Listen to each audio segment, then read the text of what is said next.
Ladies and gentlemen, I will now go ahead to introduce the panelists of the day. The first panelist is a student from Uganda Christian University.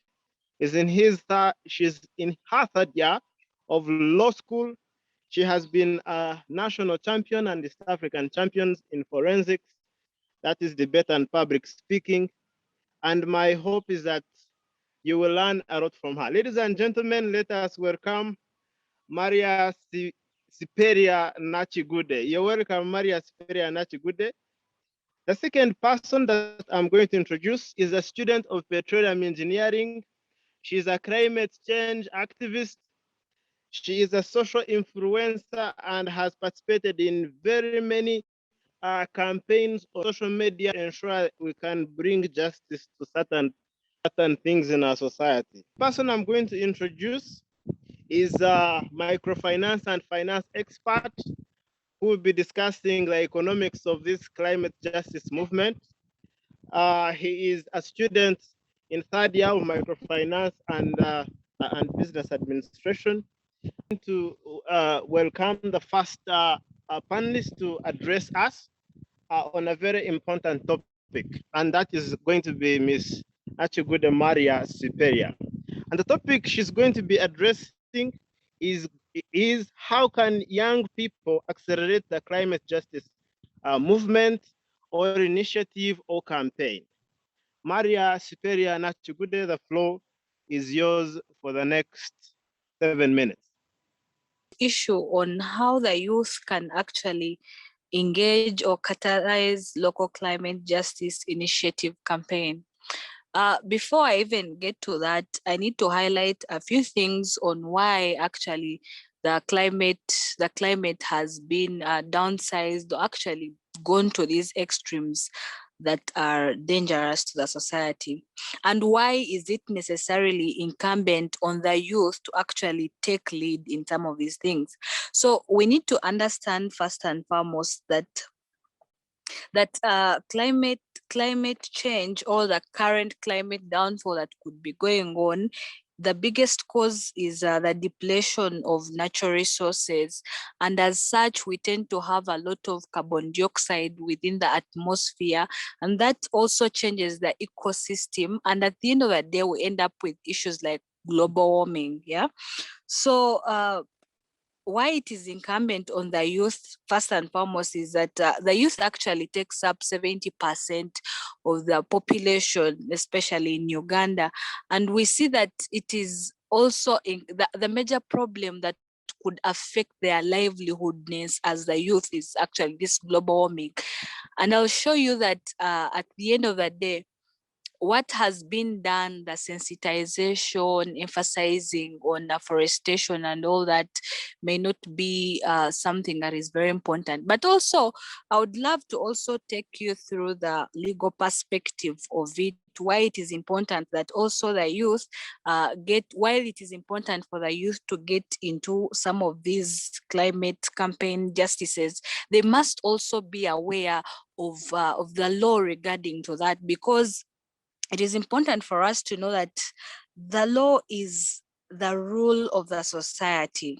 So when we look at the Constitution of Uganda, National Objective 16, it will address us that the state shall also put into measure the important natural resources, including water, wetlands, minerals,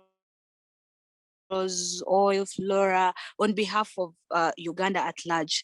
And then Article 245 of the Constitution says that Parliament shall by law provide measures intended to protect and preserve the environment from the abuse, pollution and degradation, then to also manage environment for sustainable development and promote environmental awareness.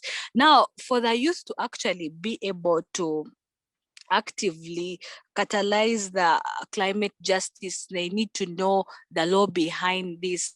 We have also organizations such as the NEMA. We also have things such as the forest, the National Forest Authority, rather, that are also that have also been put in place to ensure that the climate is put at par. So now, one of the arguments that I'll be fronting on how the young people can actually catalyze local climate justice initiative is a formation of association, because it won't go much more beyond that. Now, why I would love to distinguish myself is the point that these associations should not be ones that are sensitization based in nature, because the youth beginning up associations that are basically sensitizing people, please plant trees, do this and all that.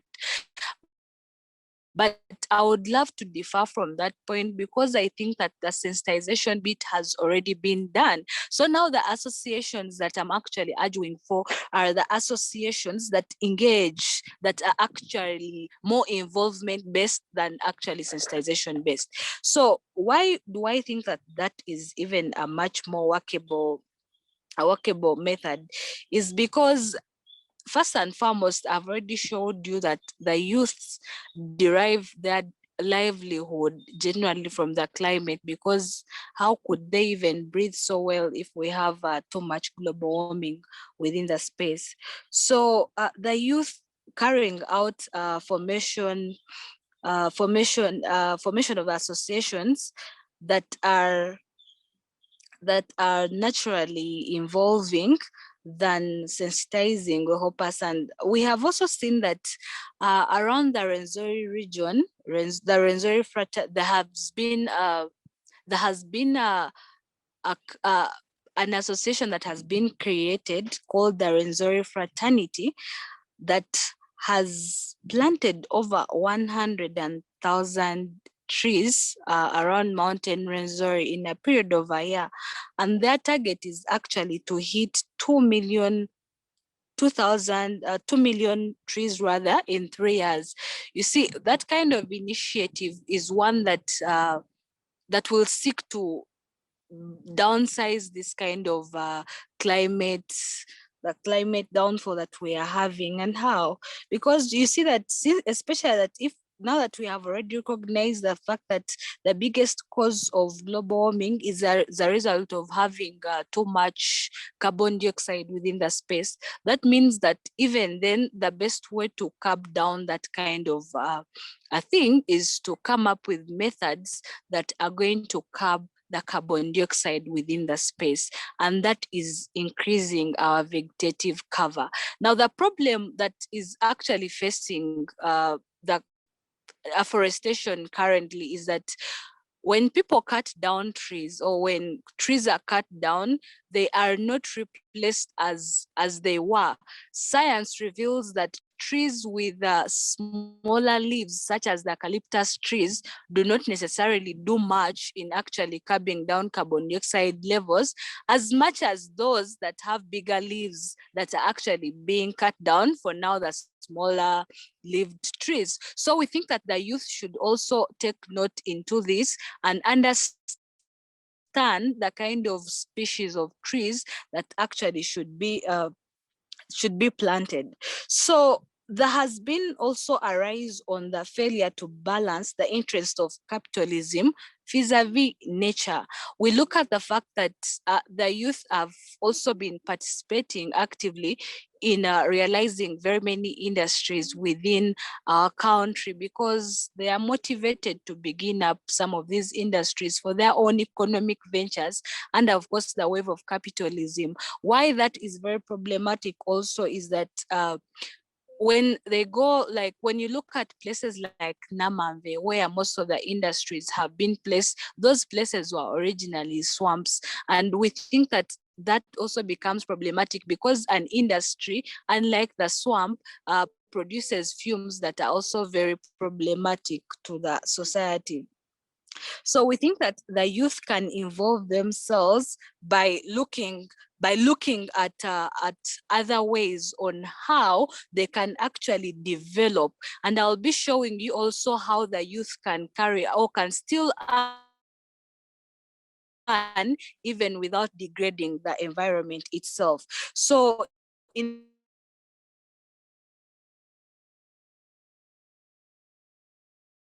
that regard, I'll be introducing to you. Yeah.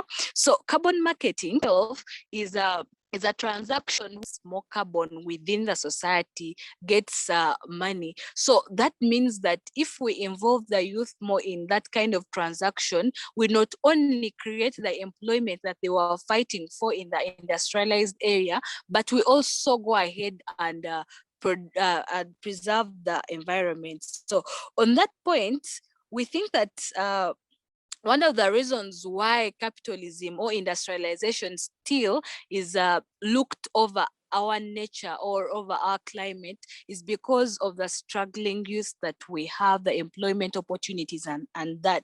So I was thinking that how about we actually monetize the environment conservation, that a person who is necessarily having say bigger number of trees, or a person who has planted more trees is actually rewarded monetarily. So I think that we then now make it a productive engagement. But why it is more important, why it is more incumbent on the youth, then it turns out to be their source of livelihood. And if you want to know, you see, if you want to know that actually the youth can champion this and bring it to table, we have very many aspects. You look at for example, in the 1980s, when AIDS was at the peak and the medication for AIDS was very expensive and hard to achieve. When we look at those South African youth that went to court, and as a result to that, we saw that medication became cheaper. We think that the youth can champion this, but I also intended to guide my discussion more on the law perspective of it. That, for example, we have had an issue where when people are setting up industries, they're supposed to present an environment assessment report.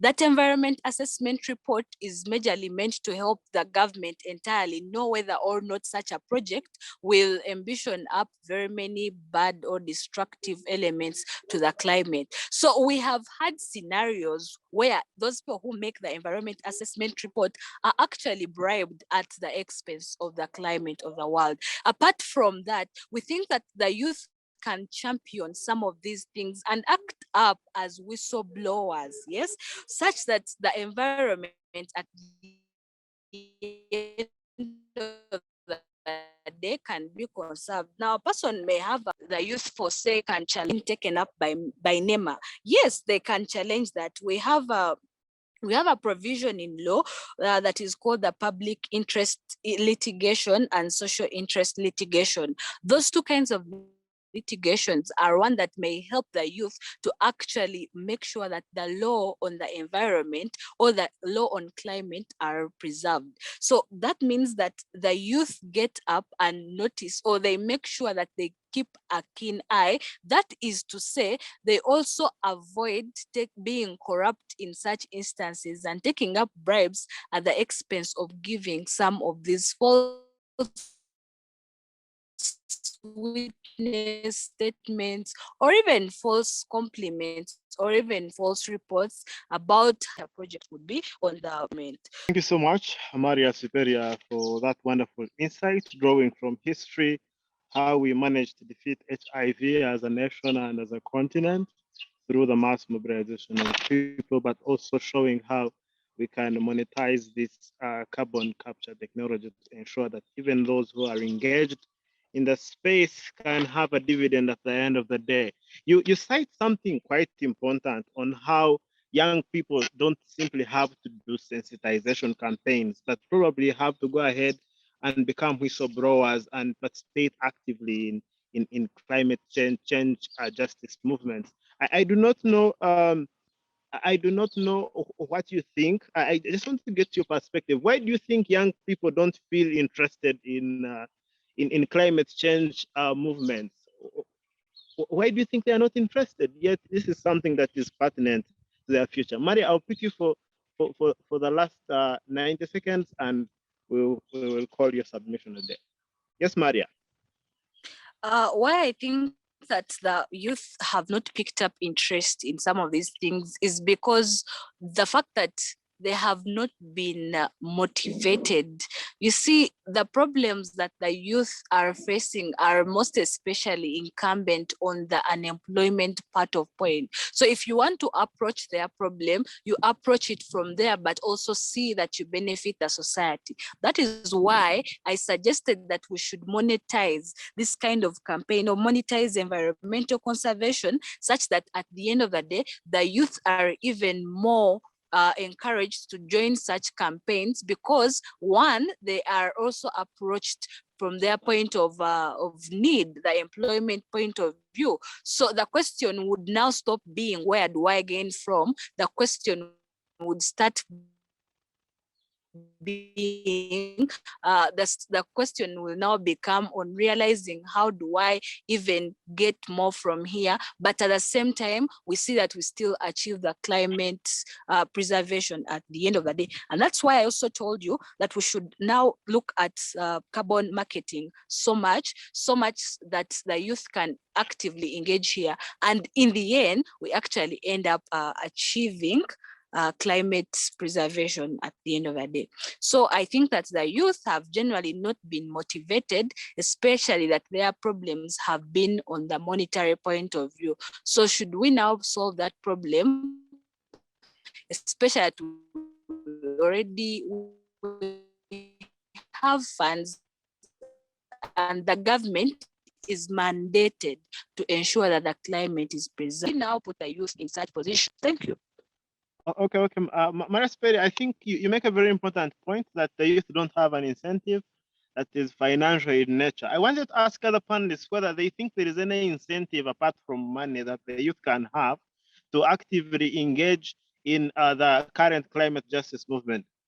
I don't know, Adson and Maureen, could you be having an alternative perspective on whether there is any other incentive that the youth need? Let me start with Adson. Thank you very much, Joseph. In trying to interrogate these narratives, it is important for us to understand that the youth these days, fact is, get bored very, very easily. Despite the ideas of having money at hand or financial incentives, they really, really are not enough. Because the truth is, even if you give them this money, it can very easily be taken into other things to be done. Yeah. So I would like to think that when people get this money, it is important, first of all, to tell them how to use it and guide them to reach these levels of fruition. Secondly, we also need to understand that in cases where these guys get bored very, very easily, you could try to equip them with actual skills that are relevant in trying to combat climate change. For example, when you're trying to talk about how the effects are indeed propagated into our physical environment, they won't know until they see these things actually happen. So if you teach them things about planting trees and things that are actually physical and they're very practical, you gotta give them the skills as well, because unless you do that, you give them the money, we are very bored very easily, and we can very easily attach this financial resource into other things that probably wouldn't even be very, very, very beneficial. Okay, you further delve deep into the capitalistic argument on fighting climate change. Thank you. I think I'm going to pick the last opinion from Maureen. Maureen Nsima, do you have a pointer on this particular issue?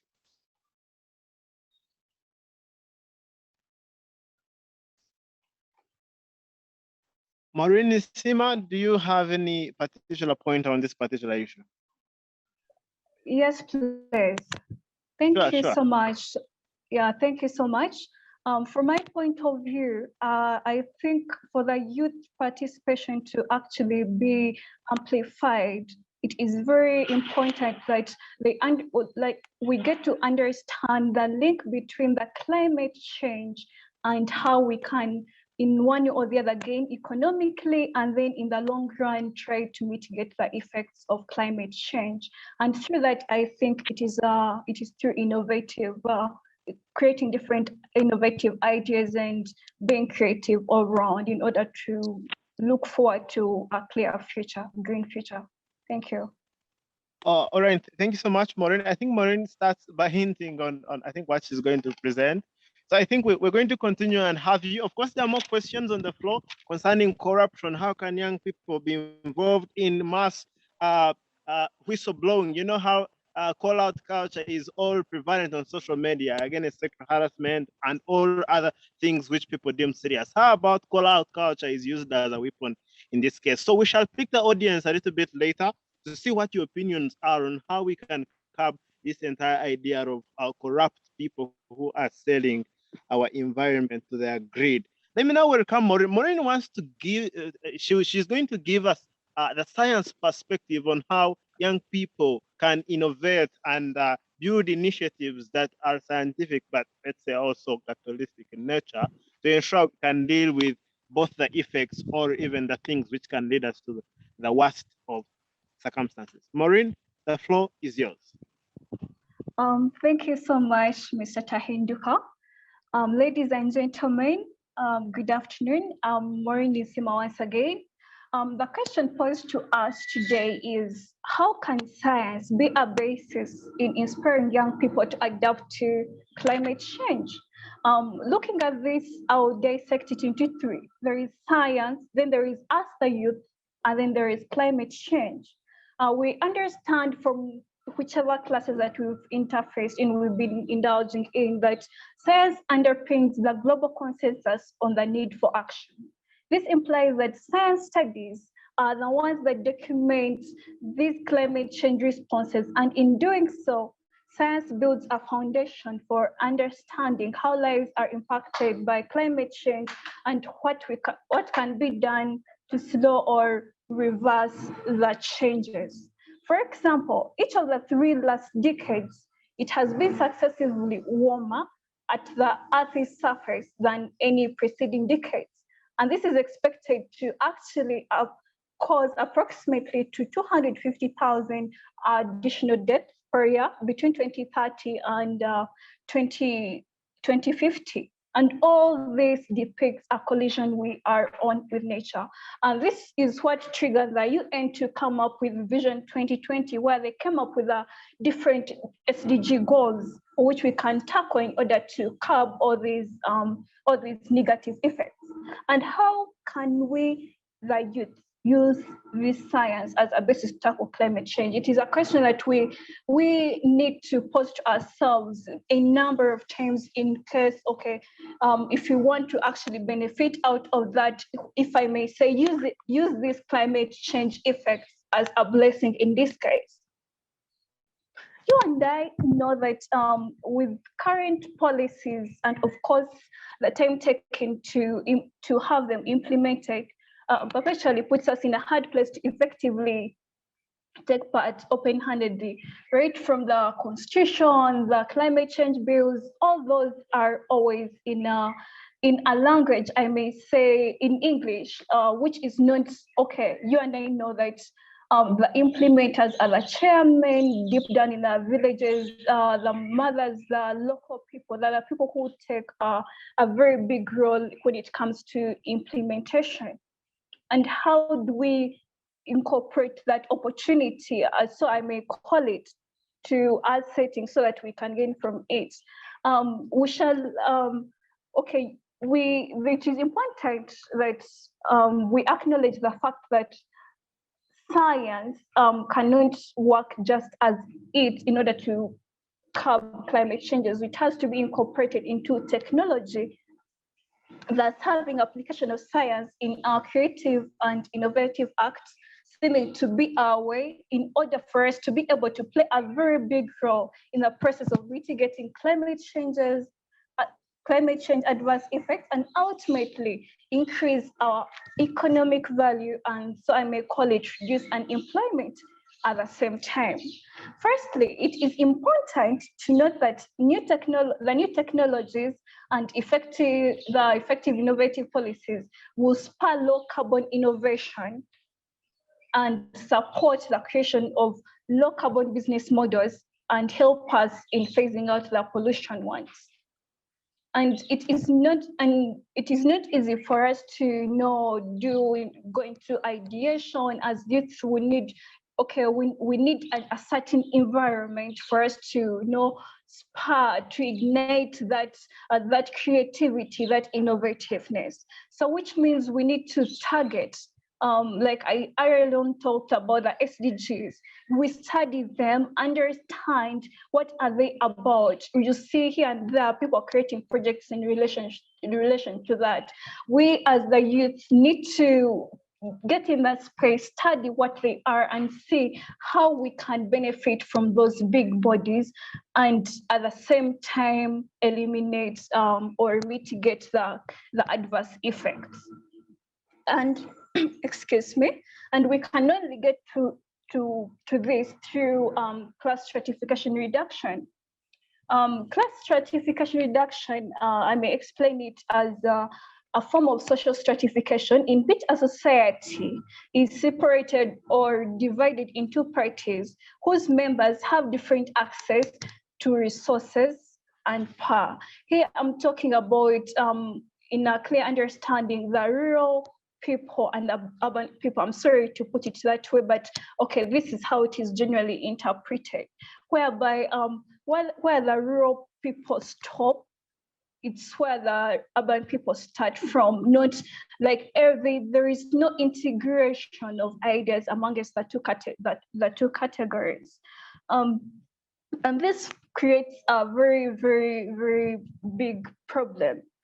Like earlier night said, the local people, the people who are in rural areas, who are vulnerable, who do not know English, who own the land rights to those massive forests that succumb to deforestation, who own those, who have the land rights to those swamps, who have, generally they have a bigger say in the action that is taking place, but do not have enough knowledge on how to do the implementation.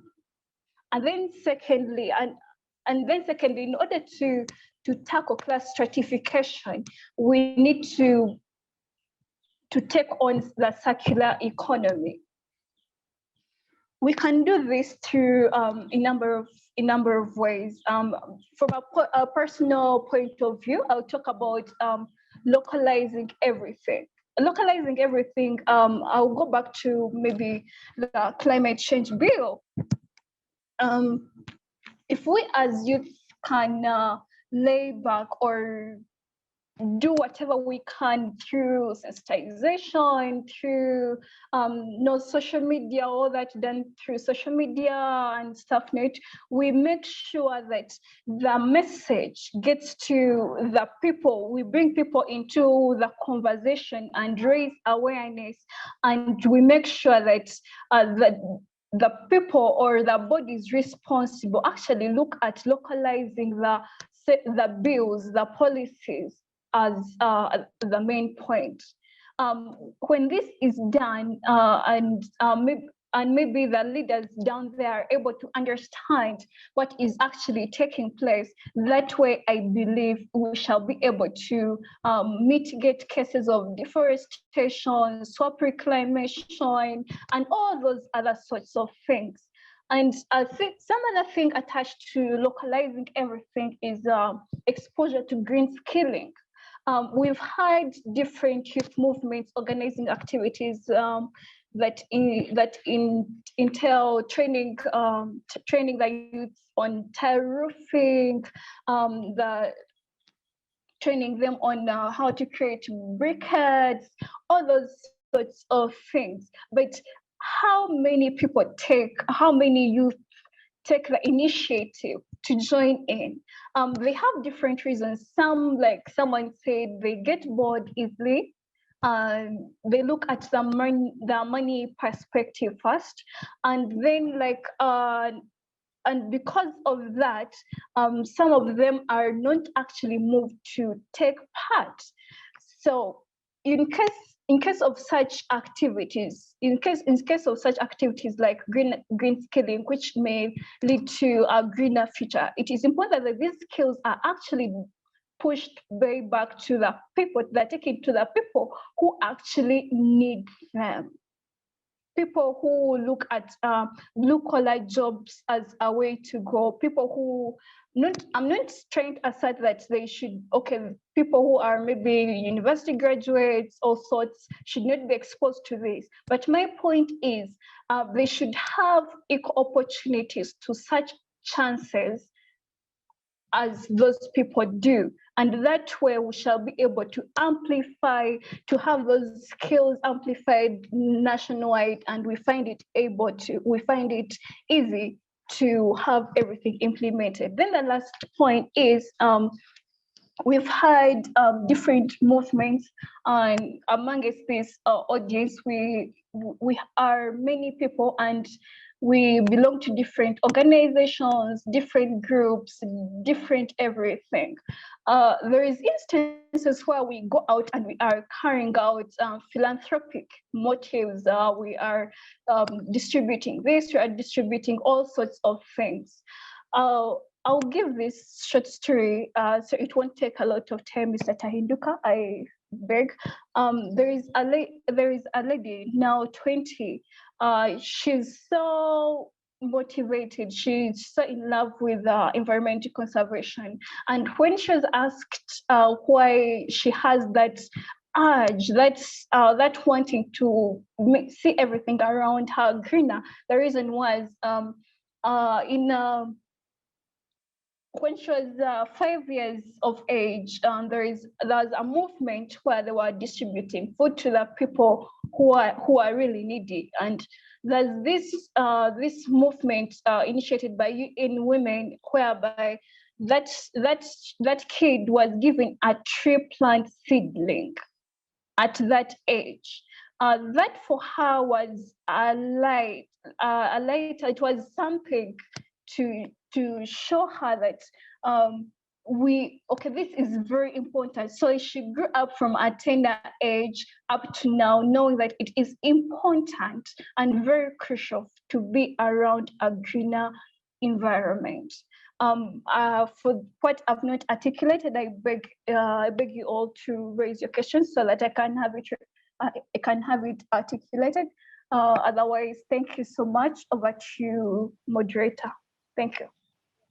Thank you so much, Ms. Maureen Nsima, for giving that science and technical perspective on how science and technology can help address certain policy gaps, but also certain gaps within the climate change movement. In case you have any science-specific questions, you're going to keep them. In the interest of time, we're going to proceed to the next speaker, and then we shall come to the questions later, the back and forth questions later. And I'm going to call Adson Musime to come and address us on how government, central government and local government, can restructure their budgeting to accommodate the ongoing climate change justice movement.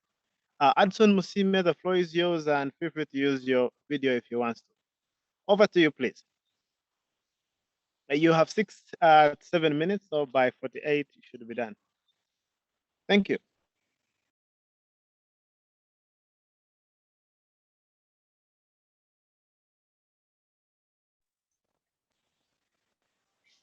All right.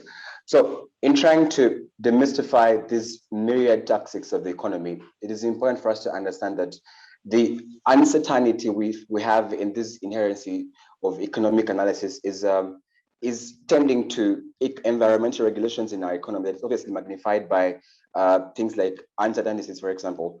I will start by talking about ideas about knowledge gaps, for example. There are uncertainties, for example, that regard the pace and form of future technology innovation in economic growth, for example. The buy-in, therefore, in these all stakeholders is that these policies are developed to provide a comprehensive utility kind of form to arrive at a particular level of fruition, for example. There are ideas that conflate with what we want to achieve as environmental goals that therefore play in this whole narrative of our economy. And in trying to understand how then we reach at these goals, we have to understand how we have to get there. Yeah. I want to talk about, for example, allowances and distribution of, for example, incentives. The long-term horizon here is that in these benefits and cost of climate change, the policy would have to accrue some kind of stability that we have to get from our kind of youth, for example. The role of governments in this example, therefore, is that they have to play a central role in trying to inculcate these youth and these people into what they call their financial motive and narrative, for example.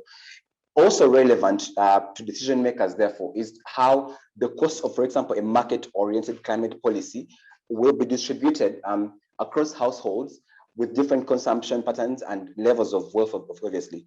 We understand we have different levels of income inequalities here in Uganda, for example, and people, depending on how much money they have and how this plays out into what they contribute to society, they have to also make it a point and at which they make themselves useful in this kind of economy also. Want to talk about, for example, things like vulnerability, for example. If you compare this with developed countries, for example, there is a limited understanding of potential market sectors and how these impacts play in the climate change narrative, for example. We have to understand, Joseph, that in as much as we want to arrive at the goal of having a much more stable climate sphere in our environment here, it won't arrive at just having the knowledge and the motive to want to make our world a better place. We have to play and do and put in the work. Yeah, if the central government, for example, wants us to have a narrative that is probably more conflating in how we arrive at these policies, we have to adapt. Adaptation, by the way. The future level of adaptive capacity in human beings and natural systems, for example, has a way it affects climate change and how these assessments also may be overly compensated by these individuals, and how this leads into underproductivity and having negative impacts on our economy. If the goal here is for us to have a particular level of fruition into how we want this world to look like in our near future, we have to put in the work. Central governments, for example, have to begin by creating a kind of political environment that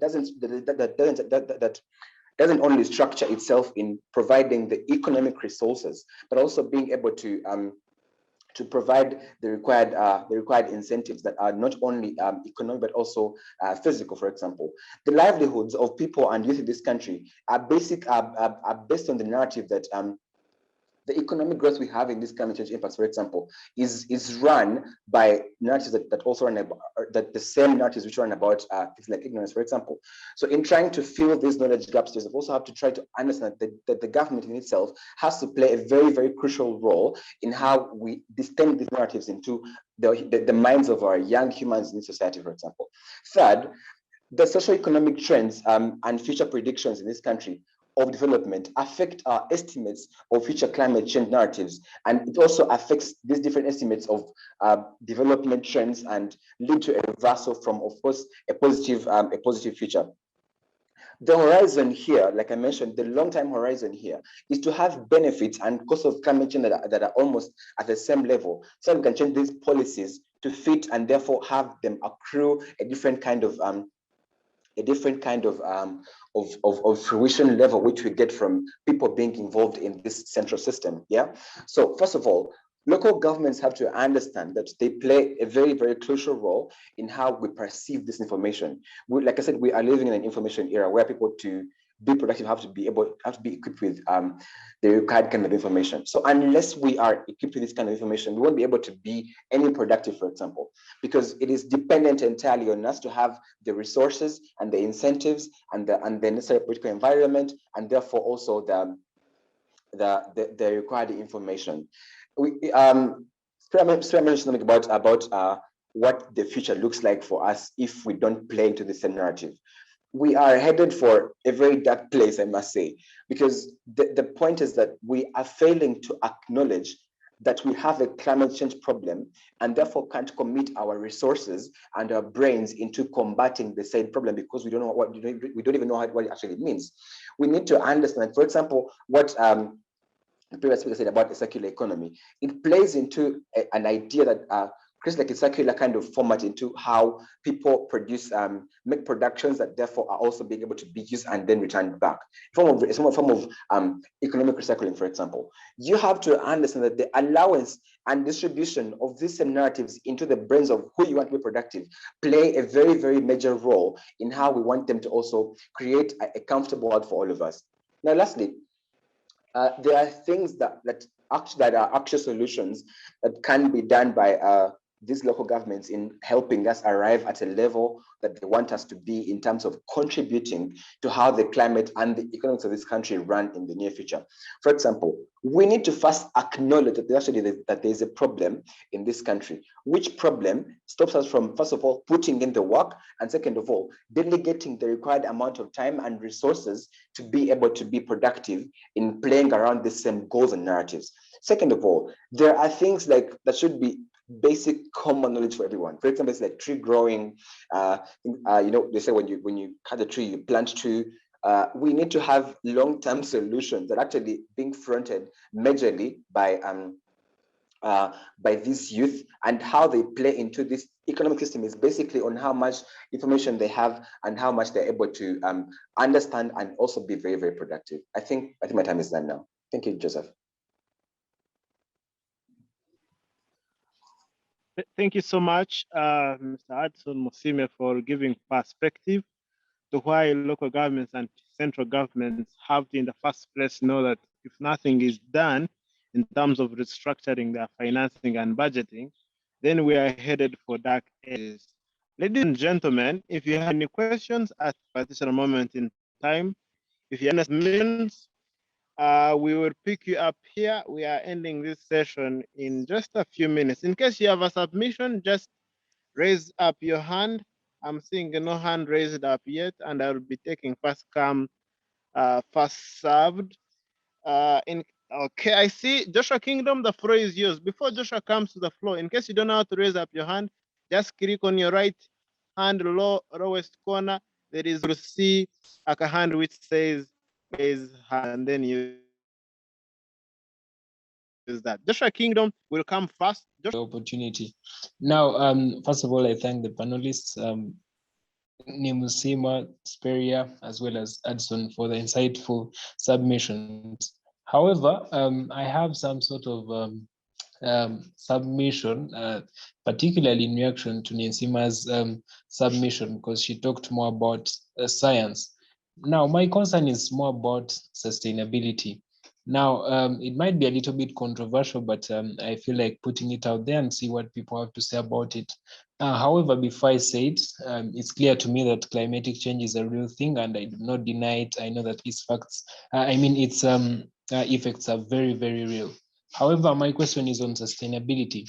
Because, for instance, when you look at things that at the moment we are in for, things like tree planting, things like solar energy, it does feel to me that in the longer term, when we look at things like population, we know that people are going to increase in the world over as people produce and people come on board. So it means that there is a lot of pressure that is put up on the resources, and eventually it wouldn't be so much sustainable for people to, for instance, plant trees, because the same space that would have been occupied by trees, we know that people would want to use it maybe for shelter, people will need to cultivate and all that.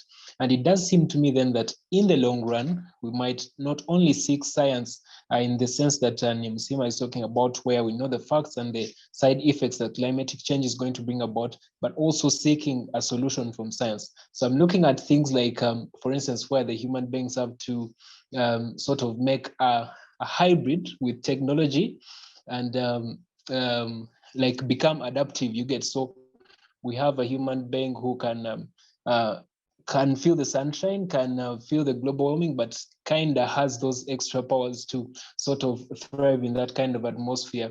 Particularly, I'm looking, say, in about 200 years from now, in about 500 years from now, in that we need to, for instance, venture into the robotic space and all that in order to pull off this kind of glaring incidents that we are facing, because I feel like they are real, and I don't know how sustainable the kind of measures that we are adapting are. And my suggestion would be that, yes, let us plant the trees, yes, let us make the campaigns, but it does seem to me that only these things are in a shorter term, and that we need to devise means in a longer term. Thank you so much, Joshua, for taking us 200 years in time on whether mitigation or adaptation, whichever will, have a troll on whether we will be successful. I think you were arguing for adaptation. Human beings might need to be better or better in nature to ensure they can adapt and not necessarily go extinct, because it is possible. Dinosaurs got extinct. There's also a possibility that climate change could take us down that road. I think let me receive Brenda Katshave. So thank you very much, panel, and everyone that has submitted today. So in my personal submission, I would like us to take the tech side. So I think this is a very critical matter and very important. For example, we need to understand that the times that we live in right now are very hard, just like Joshua has talked about the population increase and all that. So I think it is better for us to elevate the voices of the young people right now and then be able to protect the future. Then we should also understand, we should also consider the fact that, yes, even if we are looking for long-term solutions and what we could do to curb down the challenge right now, but as we look into the status quo, for example, I want us to consider the fact that right now, when the challenges of the Elgon disasters came in, we did not have enough funds, and we did not have enough facilities to run that. So I think we should look at the fact that, yes, as we lift our voices as youths to speak to the government and the people that can help us do this, they should also make sure that as they come up with their budgets and look at short-term solutions, they must consider that long-term issue, because yes, these are effects that we are not going to see right now, but trust me, these are the effects that you will look at in the near future. These are the effects that are going to affect we, the youths, the generation right now, and the people that are going to be living tomorrow. So meanwhile, as we speak right now, as we elevate our voices to the big people, they should consider the fact that while they come up with their budgets of looking into their health and all that, they must consider the fact that these are long-term effects that are going to affect the near future, the next future, and the people that are going to live tomorrow. So let us put all the money that we have right now, okay, not all the money, but at least as they come up with their budget, they should incorporate such things in their budgets, making sure that, the science part is okay and the technological part is okay, because you all know that things that deal with climate are more of the technological part than the social part that we can do. Yes, we shall give our opinions and raise them, but I think we should so much intensify the fact that we need to build that tech world, because we are going to reach a point where we cannot sustain ourselves as humans. But at some point, when you have a well-built tech part, it is going to help us solve the near future problem. Thank you very much, Joseph. That's my submission. Thank you so much, Ms. Katshave Brenda, for that submission on how governments should restructure their budgeting to the future aspirations or threats. I'm sorry for that, I had not unmuted. I think we can go ahead and have you. Mahad, I think I unmuted you. If you could unmute yourself, you can now speak to us. Mahad, thank you very much, Mr. Joseph Tahinduka. Can you hear me? Yes, we can hear you. Please proceed. Sure. All right. Thank you very much. I have 2 issues to submit on. One, I think that the first thing, before we even, as we put in the efforts to better our environment, as we put on the effort to have an effort added on to fighting climate change, we need first of all to realize that the biggest effort can be put in by executive authority. Now, the question that we should be asking ourselves is, what efforts are we putting in to influence executive authority? I will tell you that with undue regard to the efforts we put in, if executive authority is not impressed and they cut down just one natural forest, that takes us back 100 years, that takes us back close to 10 years, despite the millions of trees we shall have planted. Because these trees that maybe we are planting do not come up with the quality of natural forest.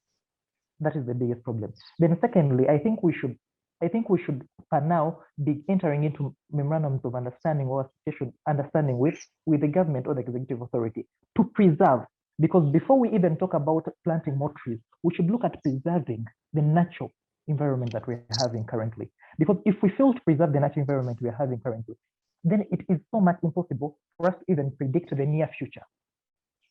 So I think our efforts right now should be targeting preservation of what we are currently having. Give an example of Bungoma Forest, because I don't think that it holds a lot of water for us to go and plant 500 trees as we are ignoring a forest like Bungoma, which is going to be cut down tomorrow, or that is being cut down. So I think our efforts right now should be on preservation. Yes, I'm not saying that we should abandon I'm not saying that we should abandon the fight towards maybe planting trees or any other activities, but I think much more efforts right now need to be put on preservation currently of what we are having. Because if we do not preserve it, what we can contribute to the environment by ourselves is little than what naturally has already been contributed. So that's my submission: preservation. Thank you. Thank you so much, His Excellency Wajamjura, for reminding us that in as much as we should concentrate on the water which has already left the pot, we should also struggle to ensure that we are preserving the pot from having points where it is leaking. I'm going to read a few comments before I pick the last people to submit. Imi the poet says that as climate activists, we should also make it a point to recycle. Recycling helps so much to try to conserve the environment, hence the climate at large. The ball is truly in our hands. Thank you so much. Then Amanda David has a kind inquiry. He says, how do we as climate activists defend forests being depleted by the government and a deep state, especially in the West and the North? He has also another question. What about the face masks being trashed in almost every trading center? He says that he foresees a bigger problem in COVID face mask usage disposal, and he's a climate change activist from Queen District. Thank you so much, Mande David, for joining us. And Niwasa Seraffortunate also argues that as youth, we really need to embrace environmental protection, since it is our generation that will be impacted most if nothing is done. To protect the rapidly degrading environment, it is us, the young people, who will ultimately be living with the results of the decisions we are taking today. I would like to thank you so much all for your opinions. I am going to proceed and welcome the submission from Charis Ojira Donaldson. I would like to call you to submit your opinions, sir. I would like to talk about something in regard to climate justice monetization specifically. To me, I look at it as a derailing concept in advocacy at its own facet, and it also affects the sustainability of the climate justice processes. To me, what young people should have delved much into is innovation, innovative approaches that are climate just, which are climate healthy. When I say climate healthy projects, for example, setting up a bee project in a natural reserve and ensuring that the harmony. Okay, we'll see that the harmony of this project and the environment is not very will not affect so much the climate. Another thing also that I would like also to put forward is the young people should advocate for policies that ensures climate, the government support to climate smart approaches that young people will come up with, and the government funds or the government recognizes the efforts of such young people. But if we take it as a monetization venture, it will fail at its own immediate phase, because as we are very vulnerable young people. And most of us really need money. I cannot deny the fact. So monetizing it will affect climate justice further. Another thing also is, let us mainstream our voices. The climate, there are a lot of climate.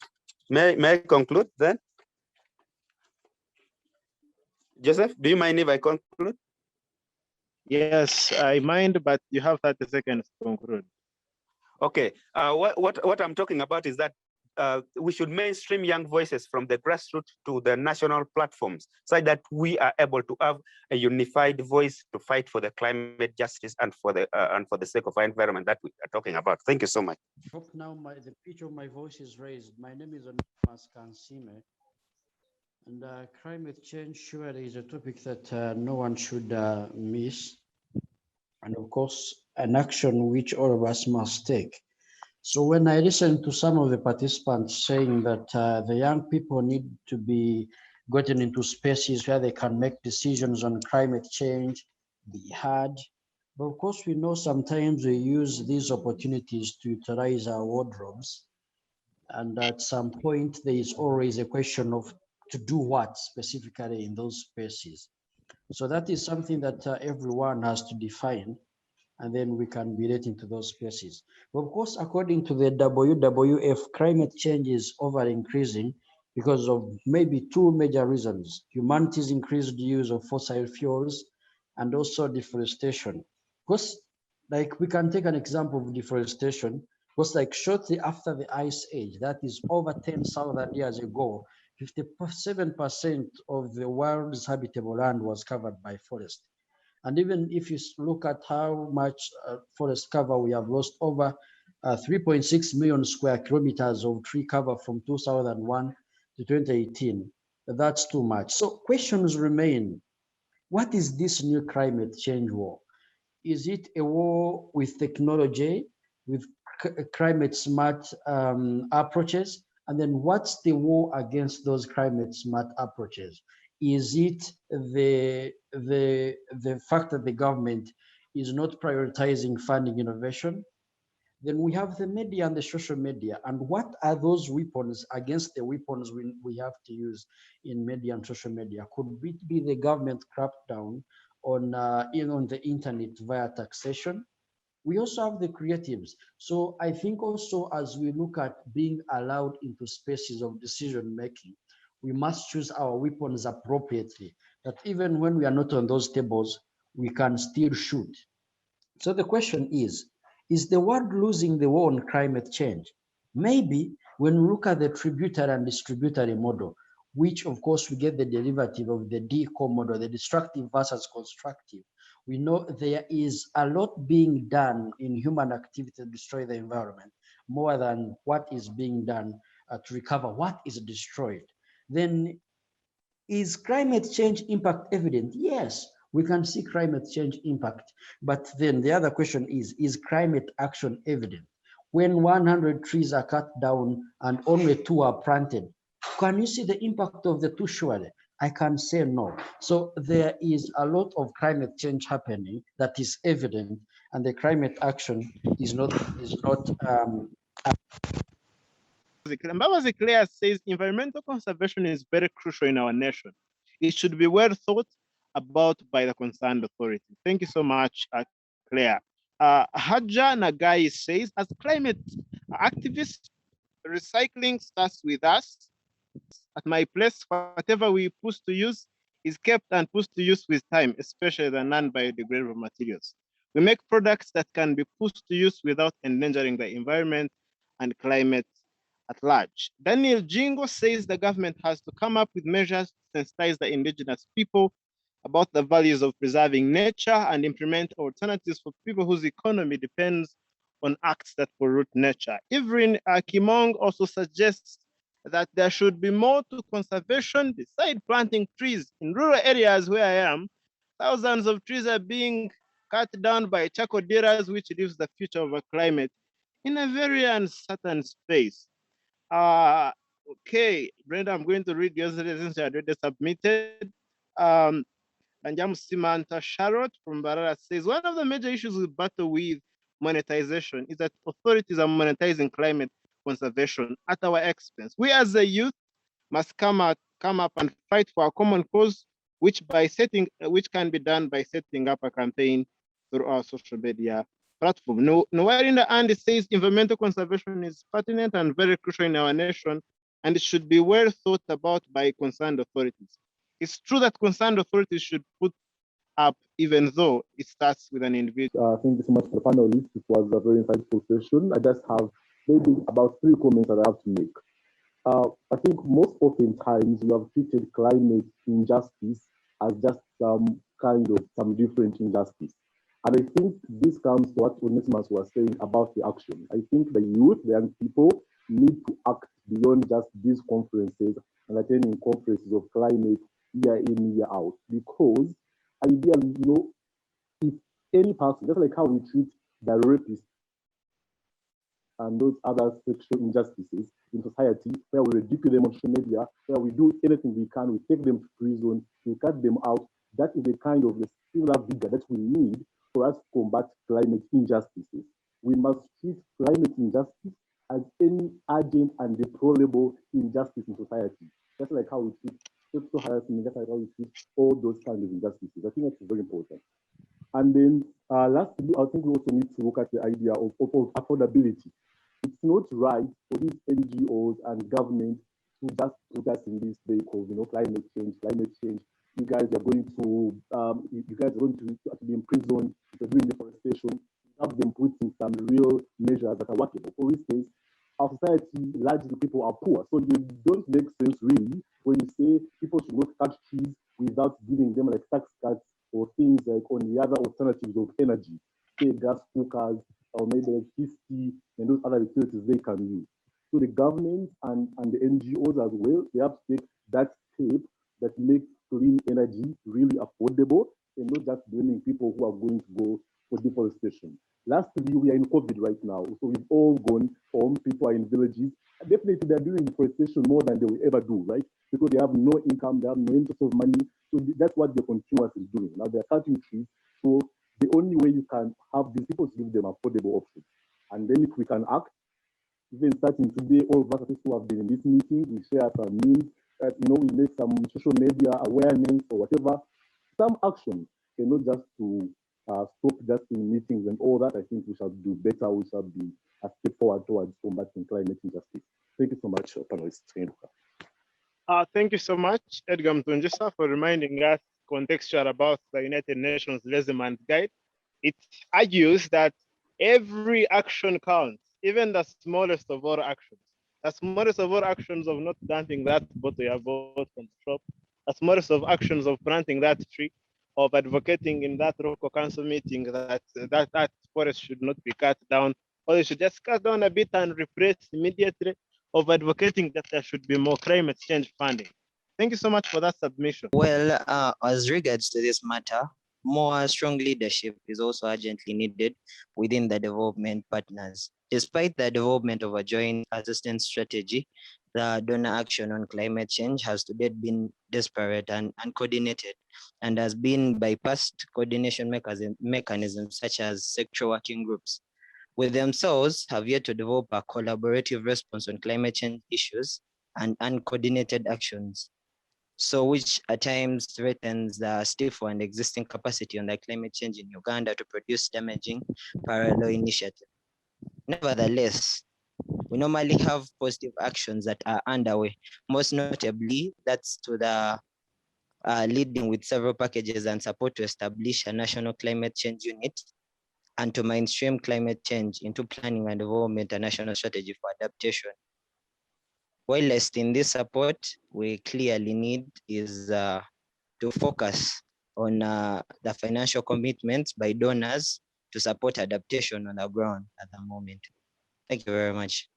Am I heard? Yes, you're clear, please. Thank you very much. Okay, I just want to submit on the effect of the youth on the climate change. One of the reasons as into why the youths are always alarming, I think that should not be the reason being forward to put the youth into positions whereby they are being represented at every aspect. Like you understand that we have gotten them from the local leadership, that is from the district levels, even to parliament, the youths are being represented.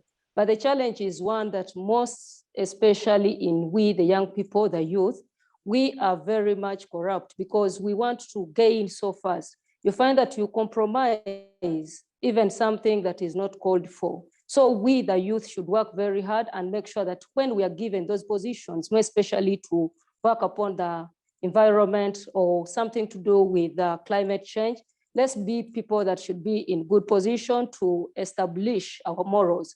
Because you find that the youth, sometimes, I won't mention the offices where they are, you find that when a youth has been given such kind of a position, they try so much to compromise in such a way that they want to gain so easily. You find that they just give them small bribes if they are at all given such kind of positions, and then they start compromising. So we, the youth, I think we need to work so much more on our morals.